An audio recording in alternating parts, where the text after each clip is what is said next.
to release to you. First of all, regarding the victims, we are still working to identify them and make notifications, so we will not be releasing any victim's name at this time. We have identified the suspect. Approximately an hour ago, the suspect was identified as Ian David Long, I-A-N, David Long, a birth date of March 27th, 1990. He was 28 years old. We've had several contacts with Mr. Long over the years, minor events such as a traffic collision. He was a victim of a battery at a local bar in 2015. In April of this year, deputies were called to his house for a subject disturbing. They went to the house, they talked to him. He was somewhat irate, acting a little irrationally. They called out our crisis intervention team, our mental health specialist, who met with him, talked to him, and cleared him, didn't feel that he was qualified to be taken under 5150, and he was left at that scene last April. Deputies are at the house now. They have secured the residence, and they're seeking a search warrant to do a thorough search of the house. The weapon used in this horrific shooting was a Glock 21 .45 caliber handgun. The handgun is designed to hold, in California, 10 rounds and one in the chamber. This weapon did have a extended magazine on it. We do not know at this time how many rounds were actually in the weapon or how many rounds the magazine could actually hold, because it's still being processed as part of the evidence. I'd be happy to answer any questions you might have. Any possible motive at this point? Yeah, we believe that's the only weapon that was used, was that handgun. Do you know why he did this, sir? Why he did this? We don't. Oh.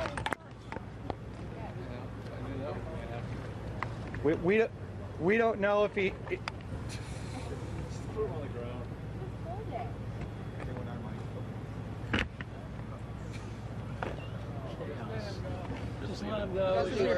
Sorry. We don't know if he reloaded his weapon or not. We're still interviewing witnesses. There's not necessarily indication that that happened. It appears he walked up to the scene.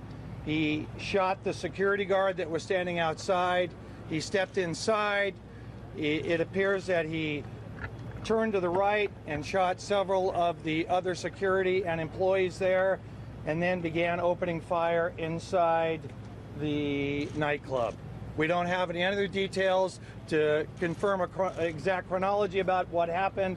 We will provide that to you as we bring all of our witness statements together, and we feel more comfortable about talking about that. Do you have any idea of a motive?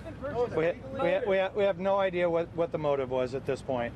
Was he living alone? Weapon legally, and was the incident in April, did that happen at his home? The incident in April happened at his home, and he did purchase the weapon legally. Was he living alone? Despite the 5150 hold? The 5150 hold was never placed on him. Oh, okay. The mental health experts out there cleared him that day. Can you elaborate on the other interactions your deputies have had with him? Is it more than just these two? It was one he was involved in. He received a traffic citation, and another one he was involved in a traffic collision. So pretty minor interactions. He is a veteran. He was in the United States Marine Corps. Hey, Sheriff, we heard he may be suffering from PTSD. Did your crisis team? I understand that was part of the discussion when the deputies went out to the call with the crisis team, that felt he might be suffering from PTSD, basing that the fact he was a veteran and had been in the Corps. Can you clarify any more on how the deputy was shot? When Sergeant Helis and the Highway Patrol officer went in, they immediately exchanged gunfire with the suspect, and that's when Sergeant Helis was shot several times. Do you know the date when the suspect was shot? From the Marine Corps? No, I have no idea about his service record. Do you know when the suspect was shot? If he shot himself or how he died? We believe he shot himself. When the officers went in and made re-entry, they found him already deceased.